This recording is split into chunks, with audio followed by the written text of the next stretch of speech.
This is a very unbelievable statement by the Lord. Can I tell you something? When I make heaven, I'm going to ask the Lord about this statement. I've never understood it. I still don't understand it.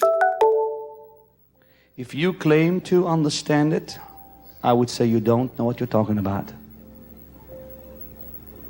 This is the most puzzling statement the Master made, and frightening.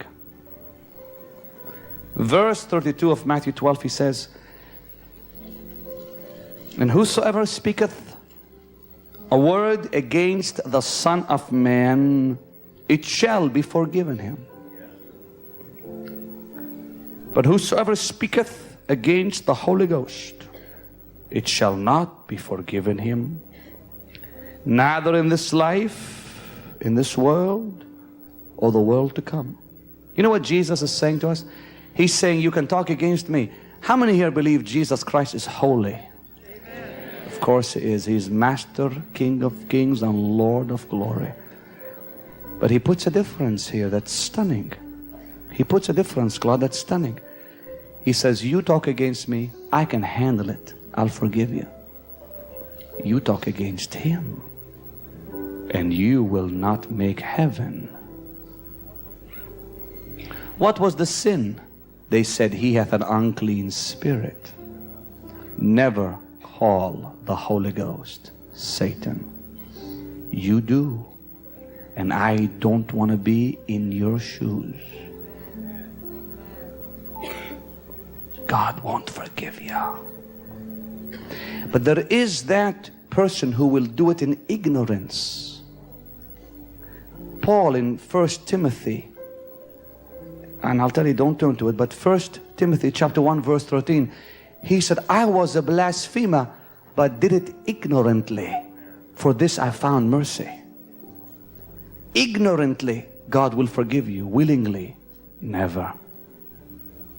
Hebrews 10 says, if you will despise the Spirit, there's no more place for forgiveness for you. But it's a willful act that I don't believe any true believer will ever commit. He's holy, He's precious, and He's your friend. That talks about apostasy. It talks about people that come to the place where they decide, I do not want the faith. A family who went to a church in Illinois not long ago, after 30 years, decided it was all a lie. Walked out of that church as atheists, with the most filthy language coming out of their lips. They left the faith. They rejected the Master. I think this is where this applies. Someone who makes a decision like that. And then you read, Hebrews 10. If we sin willfully, and I believe here again, and theologians, all of them believe on this, that sinning willfully is different than the sin committed out of weakness, where you fail because you're weak. So if we sin willfully after we've received the knowledge of the truth, there remains no more sacrifice for sins. And again, I believe it's the same explanation.